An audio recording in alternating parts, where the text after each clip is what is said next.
Good morning everyone, welcome back to my channel dare of dreams Shweta. কেমন আছো তোমরা সবাই? ঘড়িতে এখন বাজে সকাল 7:30। ঘুম থেকে অনেকক্ষণ আগে উঠেছি বলতে পারো। আর মাম্মামও কিন্তু আজকে ঘুম থেকে তাড়াতাড়ি উঠে গেছে। আর যেহেতু ও উঠে গেছে তাই ওকে নিয়ে একটু ব্যস্ত হয়ে পড়েছিলাম, সেই জন্য বিছানাটা আর তুলতে পারিনি। এখন এসেছি বিছানাপত্র তুলতে। তার আগে আমি ফ্রেশ হয়েছি, চা বসিয়ে এসেছি। আর এখন আমি বিছানার চাদরগুলো সব তুলে ফেলবো, কারণ আজকে ইচ্ছা আছে চাদরগুলো একটু ধোয়ার। মানে দুটো চাদর আর এদিকে বালিশের কভার সব কিছু আজকে মেশিনে ছাড়বো। কিন্তু ওয়েদারটা একদম ভালো না, মানে বৃষ্টি বৃষ্টি ওয়েদার বলতে পারো। আর কি বলো তো, আমি দেখেছি একটা জিনিস, বৃষ্টির দিনে যেন জামা কাপড় কাচার ধুম একটু বেশিই পড়ে যায়। আজকে রবিবার, ছুটির দিন, কিন্তু রবিবার মনে হয় কি আমার কাজ যেন অনেকটা বেশি থাকে। এই যে জামা কাপড়গুলো চাদরগুলো সব কাচতে দেব, আর এগুলো ভয়ে ভয়ে কাচতে দিচ্ছি জানো। একবার করে আকাশের দিকে তাকাচ্ছি জানলা দিয়ে, আবার এসে মেশিনটার দিকে তাকাচ্ছি, মানে ভাবছি ছাড়বো কি ছাড়বো না। কিন্তু যাই হোক, জামা কাপড়গুলো না কাচলেই নয়, ঠাকুর ঠাকুর করে কাচ্ছি, কারণ এইগুলো চাদরগুলো কি বলো তো ঘরে শুকানো যাবে না। আর ঘরের মধ্যে জামা কাপড় শুকালে খুব একটা ভালো গন্ধ বেরোয় না, কীরকম একটা ভ্যাপসা গন্ধ বেরোয়, যেটা একদমই ভালো লাগে না। তো যাই হোক, অনেকটা লেট হয়ে গেছে, চলো এবার রান্নাবান্না স্টার্ট করি। প্রায় 8:30 বাজে, আর আজকে কিন্তু অনেকটা লেট হয়ে গেছে রান্নাঘরে ঢুকতে।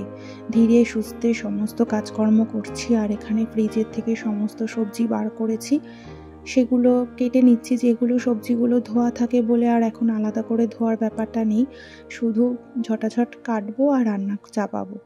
একটা পাঁচমিশালি তরকারি রান্না করব। আর আজকে না মা বলেছে শুটকি মাছ রান্না করবে, মানে আমারই ফ্রিজের মধ্যে শুটকি মাছ ছিল, আর মা শুটকি মাছটা খুব ভালোই করে। আমি কোনোদিনও যদিও রান্না করিনি, তো সকালবেলা মাকে পাঠিয়ে দিয়েছি, তাই জন্য আজকে আমি আর সেরকমভাবে মাছ রান্না করব না। ওই আর মাছ রয়েছে আগের দিনে, সেই আর মাছটাই আমাদের হয়ে যাবে। আর শুটকি মাছ যেহেতু লোটে শুটকি না, এটা হচ্ছে শীতল শুটকি, তো সেই জন্য ভাবলাম কি একটু মসুরির ডাল করি। পাতলা করে মসুরির ডাল দিয়ে ওই শুটকির চাটনিটা খেতে নাকি খুব ভালো লাগে। তো যাই হোক, এইদিকে রান্নাবান্না করছি, আর মানে আকাশের দিকে একবার করে তাকাচ্ছি, কারণ জামা কাপড়গুলো সব ধোয়া হয়ে গেছে, ওগুলো না ছাদে মেলা হয়েছে। রান্নাবান্না করতে আজকে অনেকটা টাইম লেগে যাচ্ছে। তারপরেও আবার কি বলো তো, রান্নাঘরের ভেতরের যে তাকগুলো রয়েছে সেইগুলো আজকে একটু পরিষ্কার পরিচ্ছন্ন করতে হবে। যেহেতু রবিবার, মাম্মামের স্কুল নেই, তাই জন্য তাড়াহুড়োর ব্যাপারটা নেই, তাই ধীরে সুস্থে যেন সমস্ত কাজকর্ম করছি। আর একটা কথা কি বলো তো, এই কাজকর্মগুলো না করলেও না ভালো লাগে না। মানে মাঝে মাঝে মনে হয় যে একটু যদি ছুটি পাওয়া যায় তো ভীষণই ভালো লাগে, কিন্তু সেই ছুটিটা আবার বেশি লম্বা ছুটি হলেও কিন্তু ভালো লাগে না। এদিকে তরকারিটা হয়ে গেছে, আর এইদিকে আমি একটু আটা মাখছি। তো সকালবেলার ব্রেকফাস্টে ভেবেছিলাম কি একটু আটা ম্যাগি বানাবো, কিন্তু ম্যাগির প্যাকেটটার দিকে তাকিয়ে দেখলাম যে আমাদের সবার হবে না, একদমই অল্প একটু রয়েছে। তো এবার ব্রেকফাস্টে কি বানাবো বুঝতে পারছি না, কারণ চিড়েটাও অল্প একটু রয়েছে, মানে যেটাই রয়েছে সেটাতে সবার হবে না। এবার প্রত্যেকের জন্য তো আলাদা আলাদা করে ব্রেকফাস্ট বানানো সম্ভব না।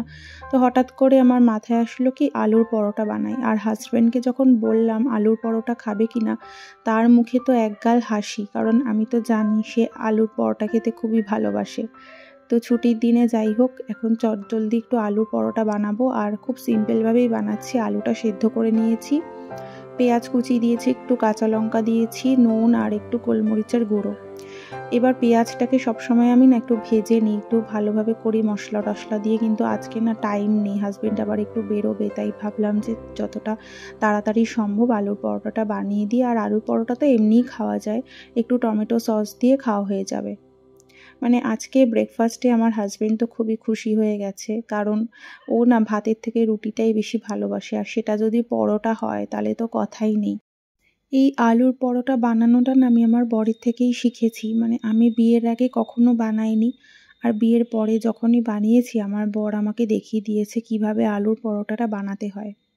তো 1-2বার বানিয়েছি, খুব বেশি বানাইনি, আর আজকে আবার বানাচ্ছি। মানে যখন ঠান্ডাটা পড়ে না, শীতকালেই আমি বিশেষ করে এই পরোটাটা বানিয়ে থাকি, গরমের সময় তো খুব একটা ভালো লাগে না। আর আজকে যেহেতু ঠান্ডা ঠান্ডা ওয়েদার, তো আলুর পরোটাটা কিন্তু বেশ ভালোই লাগবে। সকালে রান্নাবান্না কমপ্লিট, এবারে ব্রেকফাস্ট রেডি হয়ে গেছে, এবার বরকে খেতে দিয়ে আসি আর তারপরে আমি লেগে পড়বো একটু রান্নাঘর পরিষ্কারের কাজে। মানে সপ্তাহের একটা দিন এই ভেতরে রান্নাঘরের জিনিসগুলো ডিপ ক্লিন না করলেই হয় না। কেন বলো তো? সারা সপ্তাহে এই যে জিনিসপত্রগুলো বারবার করে বার করি, ঢোকাই, তাতে কি হয় ভীষণভাবে নোংরা ঢুকে যায়। আর সেইগুলো যদি আমি রেখে দিই, পরিষ্কার না করি, তাহলে সেই নোংরাটার পরিমাণ বেশি হবে। তাই মাঝে মাঝে যদি আমরা এই জিনিসগুলো বার করে পরিষ্কার করে নিই, তাহলে কিন্তু অতটাও নোংরা হয় না। আর দেখো ভেতরের তাকটা না বেশ নোংরা হয়েছে। মানে সপ্তাহে একদিন করে পরিষ্কার করলেও দেখলাম ভালোই নোংরা হয়েছে। এগুলো ভালো করে জল ন্যাকড়া দিয়ে মুছে নিচ্ছি আর তারপর একটা শুকনো কাপড় দিয়ে মুছে নেব। এই জায়গাটা যেহেতু আমার একটু ছোট, তাই এই জায়গাটাতে না আমাকে একটু বুদ্ধি করে গুছিয়ে সব কিছু রাখতে হয়। মানে এই কিচেনটা যখন তৈরি হয়েছিল, তো ওই যারা তৈরি করেছিল না, তারা একটু গন্ডগোলভাবে তৈরি করে দিয়েছিল, যার জন্য আমি এখানে কোনো বাস্কেট করতে পারিনি। মানে ইচ্ছা থাকলেও আমি এখানে না কোনো ঝুড়ি মতো করতে পারিনি। যদি বাস্কেট করতাম তাহলে আমি না এই বড় বড় ড্রামগুলো, এই কৌটোগুলো রাখতে পারতাম না। সেই জন্য আমাকে একটু এই জায়গাটা ম্যানেজ করেই বুদ্ধি করে সমস্ত কিছু গুছিয়ে রাখতে হয়। আর আমি খুব একটা বেশি জিনিসপত্র কিনে জায়গাটা ভরাইনি। মানে অত্যাধিক জিনিস কেনা আমার আবার পছন্দ না, যতটা দরকার ততটাই। বেশি জিনিস কিনলে কি হয় বলো তো? জায়গা নষ্ট হয়, তারপরে সেগুলোকে কোথায় রাখবো? আগে জিনিস মানে পুরনো জিনিসগুলো যখন খারাপ হয়ে যাবে তখন আবার নতুনভাবে সব কিছু কিনি। তো যাই হোক, আমি এখন এসেছি ছাদে। ছাদে প্রায় আমি বলতে পারো 10 থেকে 15 মিনিট ঠায় দাঁড়িয়ে আছি, কারণ আকাশের পরিস্থিতি একদম ভালো না। মানে বৃষ্টি নামলেই আমি একেবারে দৌড় মেরে জামাকাপড়গুলো নিয়ে পালাবো। আর মামামকেও একটু নিয়ে এসেছি, ও একটু খেলছে সারাদিন ঘরের মধ্যে, তো আজকে ওরও ভালো লাগছে না। তো যাই হোক, এই যে দুপুরবেলা এখন খেতে বসবো, তার আগে একটু বড়া ভাজা করছি। আর এটা কিসের বড়া বলো তো? এটা হচ্ছে শাপলার বড়া। মানে শাপলাটার যে ফুল থাকে, সে ফুলের বড়া। আর এদিকে আমার ভাতও হয়ে গেছে। আর এখন হাসব্যান্ডকে ডাকলাম ঝটপট করে খেতে দেবো। মাম্মাম খেয়ে ঘুমিয়ে পড়েছে আর আমরা এখন খাবো। আর আজকে অনেক কিছুই হয়েছে। ডাল হয়েছে, শুটকি মাছ দিয়েছে, বড়া হয়েছে, একটা মাছ হয়েছে, একটা মিক্সড ভেজ হয়েছে, একটু লাউ শাক ছিল, সেইটা হয়েছে। মানে রবিবারের খাওয়া দাওয়া ভালোই মানে অনেক কিছু হয়ে গেছে। মানে বলতে পারো মাটন হয়নি তো কি হয়েছে, কিন্তু বেশ অনেক পদই হয়েছে।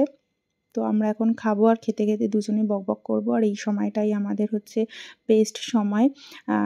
মানে একসাথে বসে খেতে আমাদের ভীষণই ভালো লাগে।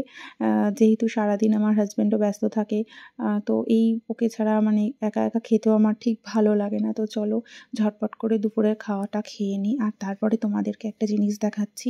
আর এই যে আগের দিন যে শপিং করতে গেছিলাম, মানে বেবির দাদু ঠাম্মি যে জামা কাপড়গুলো বেবিকে কিনে দিয়েছে, সেগুলোই তোমাদেরকে একটু দেখাচ্ছি।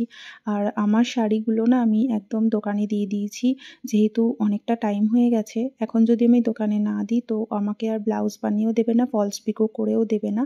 তাই জন্য ওগুলো পরে আবার তোমাদের সাথে কখনো শেয়ার করব। আর এই দেখো, এই জামাগুলো কিনে দিয়েছে, এত সুন্দর হয়েছে। আর বাচ্চাদের জিনিস না দোকানে গেলে কোনটা ছেড়ে কোনটা নেব বুঝতে পারি না। ওদের সব কিছুই এত সুন্দর আর কালারফুল হয়। তো যাই হোক, ভিডিওটা এই অবধিই রাখছি। যদি কিছু ভালো লেগে থাকে অবশ্যই একটা লাইক করে দিও, কমেন্ট করো। তোমাদের কমেন্টগুলো পড়তে তো আমার ভীষণই ভালো লাগে। আর তোমাদের লাইক কমেন্ট পেলে আমারও একটু উৎসাহ বেড়ে যায় ভিডিও বানানোর। তো সবাই সুস্থ থাকবে, ভালো থাকবে। আবার দেখা হবে তোমাদের সাথে অন্য কোনো নতুন ভিডিওতে। আর টাটা, চলো, বাই।